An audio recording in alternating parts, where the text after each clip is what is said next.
bahagia Ibu Bapak Guru hebat, perkenalkan saya Neti. Saat ini saya bertugas sebagai Guru Keterampilan Tata Busana di SLB Negeri 1 Tabanan, Bali. Pada kesempatan ini saya mau berbagi praktik baik, yaitu pembelajaran tata busana berbasis kewirausahaan pada peserta didik tunarungu kelas 12.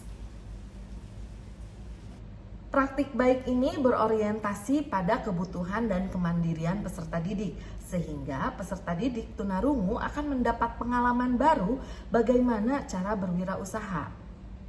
Praktik baik ini berorientasi pada kebutuhan dan kemandirian peserta didik, sehingga peserta didik tunarungu akan mendapat pengalaman baru untuk berwirausaha. Praktik baik ini juga menjembatani peserta didik dengan pengalaman dunia nyata mereka, sehingga dapat menuntun peserta didik untuk terus belajar, berkreasi, berinovasi, dan mandiri. Pertama, saya melakukan asesmen diagnostik kepada peserta didik untuk menganalisis potensi dan kebutuhan peserta didik, sehingga saya dapat membuat profil peserta didik dan menyusun program pembelajaran yang berpusat kepada peserta didik. Dari hasil asesmen tersebut, terlihat bahwa kemampuan menjahit kedua peserta didik tersebut berbeda. Hal ini menjadi acuan bagi saya untuk melakukan pembelajaran berdiferensiasi produk dan berdiferensiasi proses. Saya memberikan kesempatan kepada peserta didik terlebih dahulu untuk memilih secara mandiri produk apa yang ingin dibuat dan dijual oleh peserta didik, sehingga diferensiasi produk dan diferensiasi proses tersebut berdasarkan atas minat, potensi, dan juga kesepakatan dengan peserta didik.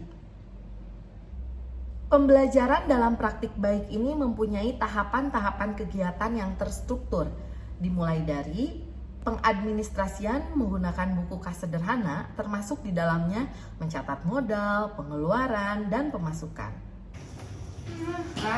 Iya, uang keluar, iya, saldo, jumlah, iya sama, iya, jumlah sama.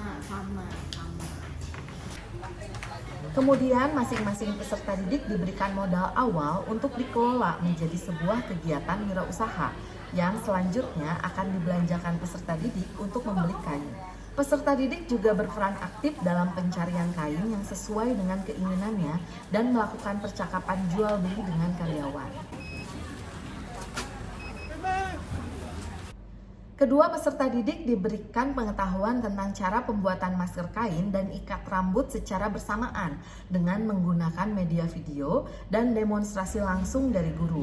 Hal ini dilakukan agar peserta didik dapat mengetahui gambaran proses produksi kedua produk tersebut. Peserta didik kemudian menyiapkan alat dan bahan untuk membuat produk, menjiplak pola, memotong kain sesuai pola, menjahit dan melakukan penyelesaian masker dan ikat rambut.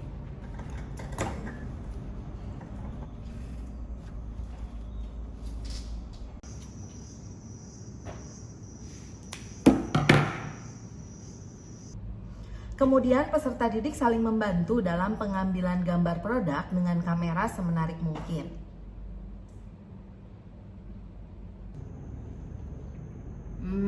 Bagus. Mati. Coba Eka.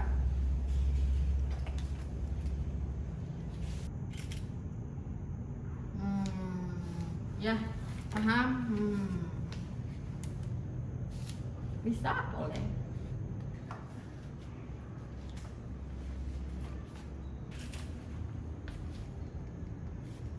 Foto lagi.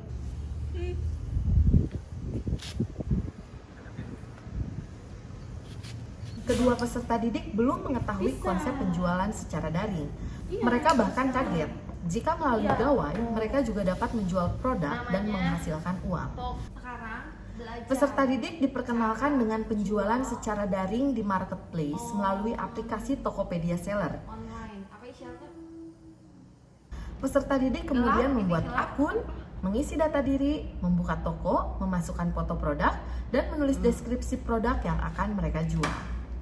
Ini enggak sendiri ya, kalian beda, sendiri-sendiri ya. Paham? Isyaratnya ya.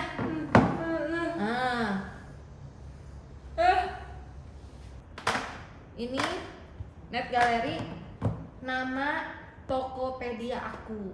Kalian Bella jual masker.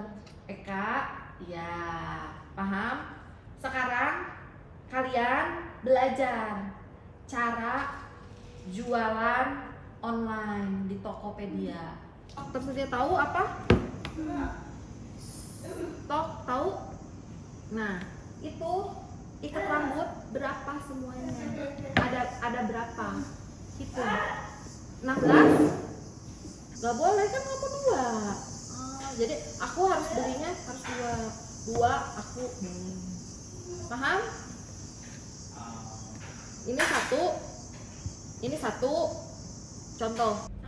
Dari proses pemasaran melalui aplikasi WhatsApp dan Instagram, ada pembeli yang tertarik dengan produk yang dijual oleh peserta didik melalui aplikasi Tokopedia Seller.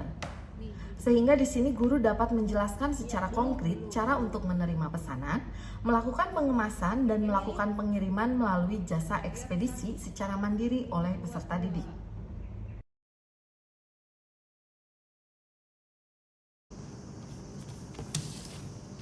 Dalam proses ini, peserta didik diajarkan nilai-nilai ketelitian dan tanggung jawab agar pesanan yang dikirim dapat diterima oleh pembeli dengan keadaan baik.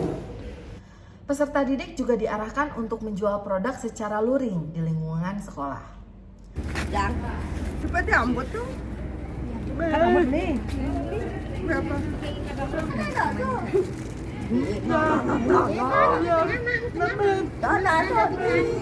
Tahapan selanjutnya adalah peserta didik melakukan evaluasi terhadap keseluruhan proses pembelajaran. Pembelajaran berdiferensiasi memberikan kesempatan kepada peserta didik untuk dapat memilih menjahit produk yang sesuai dengan potensi dan minatnya masing-masing.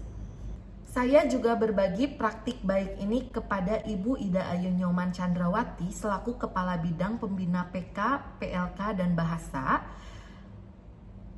serta kepada Ibu Nika Dek Astuti selaku pengawas sekolah, kepada warga sekolah, dan komunitas Tuli Bali.